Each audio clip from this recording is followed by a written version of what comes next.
আজিকর হসপিটালে যে ঘটনাটা ঘটেছে তার প্রতিবাদ মিছিলে এই পাঁচকিন্দি গ্রাম থেকে সবাই মিলে একত্রিত হয়ে একটা মিছিল বের করেছি এবং আমরা চাই খুব তাড়াতাড়ি দোষীরা শাস্তি পাবে।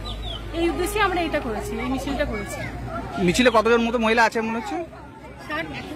300 মতো হবে। আপনার নাম এবং